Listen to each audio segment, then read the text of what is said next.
know what? This is a fantastic Sunday.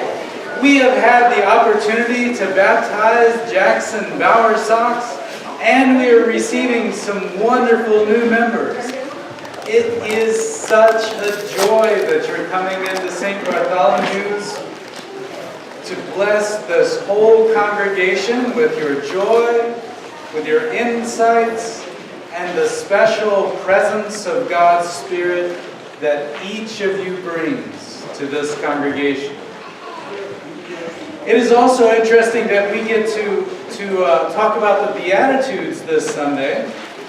The Beatitudes are the first few verses of Jesus' Sermon on the Mount, chapter 5 of the Gospel of Matthew. And in the Beatitudes, Jesus says some very odd things. Jesus paints a picture of an alternate reality where people who are mourning are blessed.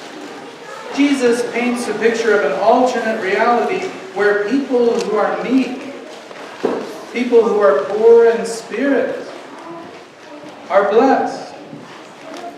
Now, you and I live in a world that does not see any value in those who are quiet, are meek. The world does not see any value in grieving. Aren't you supposed to always be happy? The world does not see any value in making peace or being willing to irritate people by speaking the truth. The world values winners, leaders who demand their own way, and compromise. Who needs compromise? We will crush the opposition.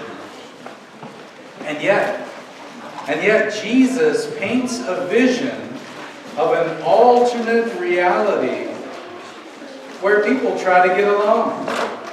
Jesus paints an alternate reality where people are willing to mourn with each other, to lean on each other, where people are willing to serve instead of always expecting to be served. This is Jesus' vision of the alternate reality of the kingdom of heaven. It is a place of hope and joy and love and grace and mercy.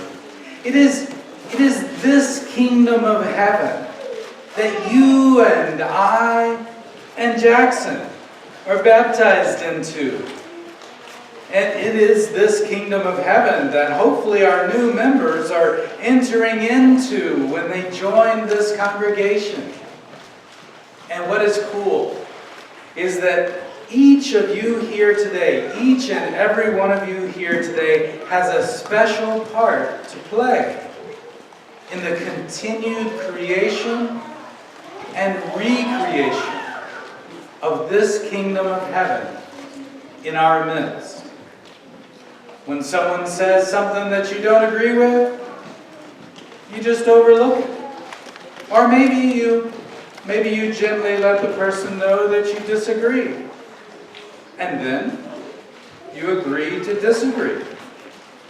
Or if you're feeling down or depressed, that's okay. We all go there at times. We just keep on pushing through. And hopefully, in this holy place, you'll run into someone who understands. Hopefully that's what we can expect to happen here at church, because these people really do love you. Even if we're not always the best at saying it. And if you're having a little bit of a challenge with the kids or with your parents, well, there's others of us. Join the club.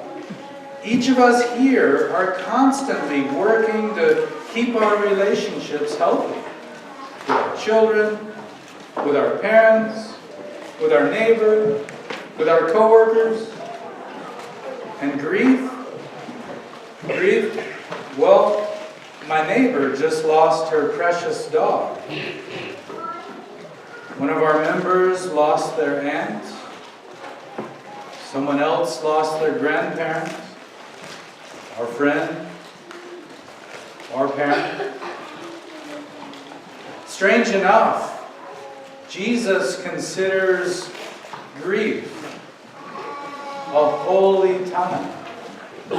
A time to consider what our life is, what our relationships mean. Grief is a holy space. And so, in our scripture reading for today and throughout each of your lives, Jesus develops this alternate sense of reality. A sense where the common, everyday things of life take on new meaning, take on specialness, a possibility of seeing life in a new way, a possibility of developing deeper relationships.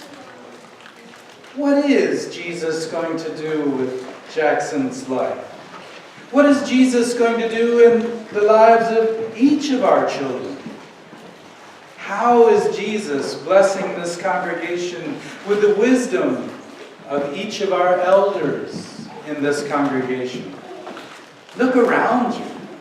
Jesus is faithfully churning all of our lives together in this great mixture of love and grace and understanding. Thanks be to God. You are the salt of the earth. You are the light of the world. You are the one who lives and shares this alternate reality of Jesus. You make life interesting and hopeful. You are the one who shines on the world with love and grace, so that all of us can see and care for one another.